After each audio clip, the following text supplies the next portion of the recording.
Hello all, I'm Sai and you're watching The Book Drive. In today's video, I'm bringing to you my January wrap-up. So let's get started with today's video. For the month of January, I read a total of 17 books, of which 6 are physical books, 6 ebooks and 5 audiobooks. I'll be listing out all the books in this video and it'll be in the order of audiobooks, physical books and at last the ebooks. The 6 ebooks that I read for this month are all comics, but I counted them as well because Goodreads lets us add those as books in the goals that we mentioned there, and I have achieved the goal of 17 books out of the 55 books that I've set as the target for this year. Starting with the audiobooks, I'll be going for my most favorite of all the books that I've read this month, which is The Seven Husbands of Evelyn Hugo by Taylor Jenkins Reid. Now, this is an adult historical fiction with a lot of elements of fantasy, lots of elements of contemporary. Now in this book we deal with the life of a fictional heroine called Evelyn Hugo and the 7 marriages that happened in her life, and the timeline in the book is broken down as 7 for all her 7 husbands, and the book majorly focuses on the single lady rather than all her 7 husbands. I rated this a total of 5 stars, and this was my wholehearted 5-star pick for the month. So I'm putting this up first. The next audiobook that I listened was With the Fire on High by Elizabeth Acevedo. Now last year I read The Poet X by Elizabeth Acevedo. I listened to that on audio as well, and it was one of my top 10 favorite books of 2019. And With the Fire on High was good, but it was not as good as The Poet X. Now the story deals with the life of a young girl who became pregnant while she was 17 and how she handles lives after that. She studies, she cooks very well, and her passion is cooking. She wants to become a chef and open up a restaurant, and how being pregnant and having a child now for almost 2 years affects her life is the story, and it is very beautiful to read. And she also puts up these recipes of dishes which makes the book even more enjoyable to read. I gave this a total of 4 stars. The next book which I listened on audio is The Path Made Clear by Oprah Winfrey. Now this is one of the 2 non-fiction books which I listened to this month. This book majorly comprises of chunks of Oprah Winfrey's various interviews from different celebrities, and it provides advices from their lives in order to make our lives better. It also has many spiritual guidelines which can help people in order to make their lives better. I also rated this book 4 stars. The next audiobook that I listened is Declutter Your Mind.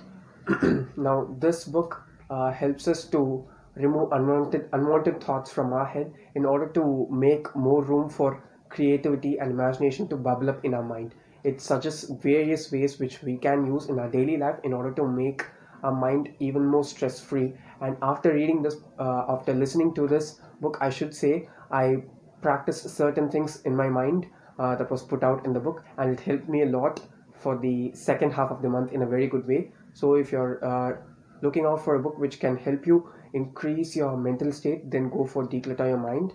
It is also available on Storytel. I rated this 4 stars. The last audiobook that I'm going to speak about is the first audiobook that I listened to this year, which is A Very Large Expanse of Sea by Tahira Mafi. Now, this book is a contemporary book, and it deals with an Israeli girl who has settled down in America with her family. It is also set up in a high school background, and it shows how brown skinned people are treated, or how their thought flows are there in the US society, and it is very good to read. It deals mostly with the internal feelings of people who are differently skinned or people who are from a different race, and Tahir Mafi puts them out in a very good way on how their families respond to the things that they do in a different society in order to mix up well with them, and in order to not show themselves different from the society in which they are a part. I rated this book also 4 stars, and it was very easy to read, and it was like how to say, it was a very well flowing book. It didn't seem stagnant at any part. There are some points of romance in the book which are a bit boring at times, but as a whole the book was very good to read. So if you're looking for a good contemporary book, go for A Very Large Expanse of Sea by Tahira Mafi. Moving on to my physical book wrap up for the month of January. The first book that I read as a physical book is Girl Online by Zoe Sugg. Now, this is a contemporary romance story. I know that you people know that I'm not that much attracted to romance books, but this book focuses on romance, but it doesn't focus on it for a large extent. It focuses a bit on PTSD as well, and the story of the book is very easy to read. It is how to say, it is a page flipper, as well as it feels so normal. It doesn't feel something that is out of the world or anything. It is a very good read if you want to put your toes into a blanket, and if you're looking for a comfy read, then go for Girl Online by Zoe Sugg.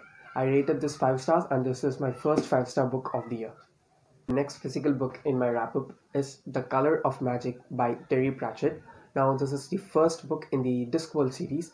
Now, the Discworld series is a huge series which is a combination of many small series, and it has more than 40 books. And this is the first ever book in the series, which is The Color of Magic. It just gives us an introduction to the world and the introduction to the characters in this first series. I don't know what the name of the series is or how many books are there in this series, but the tone of the book is so happy to read about. It is fantasy, but it has a lot of comical elements, and it deals with the journey of two friends, a wizard and a guy from a different place who doesn't know very well about the place in which the story happens. And at many instances, I found myself laughing very hard just while reading The Color of Magic. If you're looking for a fantasy with a lot of or a bit of comedy in it, then go for The Color of Magic by Terry Pratchett. The next physical book which I read this month or the last month is The BFG by Roald Dahl. Now, this is a children's book, and it is like 200 pages long, and the book is so fun to read. It is about giants, and about this particular giant called the BFG, which stands for the Big Friendly Giant. And one day, this giant is seen by this little girl called Sophie on the cover, and from then the story starts, and it travels for many different places, and we see various other cruel giants as well in the story. And the BFG is so cute, and I liked reading this book a lot. I read it before going to bed one night, and it made me sleep very well because the story was so relaxing. It wasn't pungent. It was so subtle and so well done. If you're looking for a children's book for any of your kids to read, or your nephews or or kids that you know to read, then you can recommend them the BFG by Roald Dahl, or you can even read it along with them. It makes the experience of reading this book even more better. The next physical book which I read this month is also a children's book, which is Wild Cherry Makes a Wish. Now, this is a story about little fairies which live in particular zones, and there is this particular fairy called called Wild Cherry. That's the name of the fairy, and it was so cute to read. It is just a children's novel, just as I said, and I picked this up because I wanted something light to read. It is so little, as you can see, and if you want to make children start reading, then you can read this to him because it is so simple to read and it is most appealing for kids. The next physical book which I read last month is Paper Towns by John Green. Now, this book was a bit of a disappointment for me because I read three other books of John Green, and all of those books were very good according to me. But this one was so weak towards the end. This is a mystery contemporary, if you want me to name it, and it deals with the story of two people called Quentin and Margot Roth Spiegelman, who's a very famous girl in high school. And the story picks up when Margot goes missing, giving out these small clues for Quentin to find her. The build-up for the mystery was very good, but towards the end, it felt like the story was so much rushed up. He could have given it at least 100 pages more in order to make the story even more interesting, because John Green is very much capable of making this story even more better. I rated this 3 stars, but if you're looking for a contemporary, then you can go for Paper Towns because it is good to read. The reading is simple, just as any other John Green books, and it is also engaging. But if you're looking for the first book for getting into John Green's writing, please don't pick up Paper Towns. If you're used to John Green's writing, and if you're just looking for a chill contemporary with some hints of mystery, then go for Paper Towns. final physical book that I read this month is The Lord of the Rings, The Fellowship of the King by J.R.R. Tolkien. Now, this is the only book which I ended up clearing from my TBR for January. And before starting this book, I was very much intimidated because I saw many people saying that the world is so tough to read, the writing is not that easy to get into, it is so slow, the characters are great, but in order to like them, you have to give the story so much time. All those things about this book are so true. So I didn't want myself to rush up and read the book as quick as possible. I started this book on the 1st of January and I read it as slow as I could, and I ended it in the 30th of January, in between other books. And I felt it very much enjoyable because the fantasy element of the book is very well executed and the world is so complex, and it it makes you visualize the world of the Lord of the Rings or the Middle Earth in a very good way. It also shows this fellowship, that is, the people who come together in order to destroy the One Ring. And I found it very much good because the story is meant to be slow. It is not that the pacing of the story is not very well executed, but the story is meant to be slow. In order to get that experience of the hobbits handling the ring, the story has to be slow, and I rated The Lord of the Rings, The Fellowship of the Ring, 4 stars. If you're looking for epic fantasy that is executed in a very huge scale with a very huge scope, then you can go for The Lord of the Rings by J.R.R. Tolkien. Moving on to the ebooks which I read in January, I read a total of 6 ebooks which are comics. I go for comics because they just free up your mind in between reading books that are dense and a bit tough to get through. So you can also achieve that Goodreads goals, as well as you can be more productive just by reading them. Certain comics are so comical but also very much informative, so I go for comics. And I mostly use Storytel as well as Amazon Prime reading facility for these ebooks. I'll just pop up the covers while reading the names from my phone. The first ebook is Me Without You by Lisa Sperling and Ralph Laser.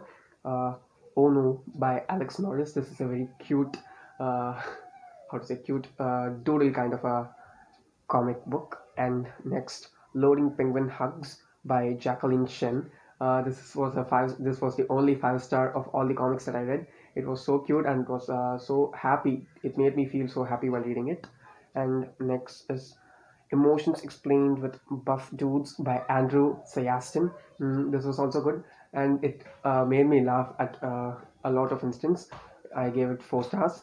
And Safely Endangered Comics by Chris McCoy.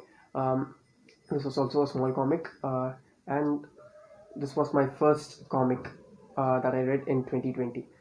And the last and final comic which I read is a Marvel comic, which is Captain Marvel by Kelly Sue DeConnick. And Captain Marvel was so good because that was the only thing which I read in Kindle Prime reading this month. And it is easier to navigate comics in Prime reading rather than in Storytel. These are the 6 comics which I read in January. I hope you liked the video and found it a bit motivating in order to read more books in this year. And I'm planning to step up and read more books each and every month throughout 2020. I read a total of 125 books in 2019. I'm planning to break that limit this year by reading as much as I can. So tell me what are the books that you read in January in the comments below, and also if you liked and if you liked or enjoyed the video, just give it a thumbs up and also share it with your friends, and also subscribe to the channel in order to get more content from me. Thanks for watching.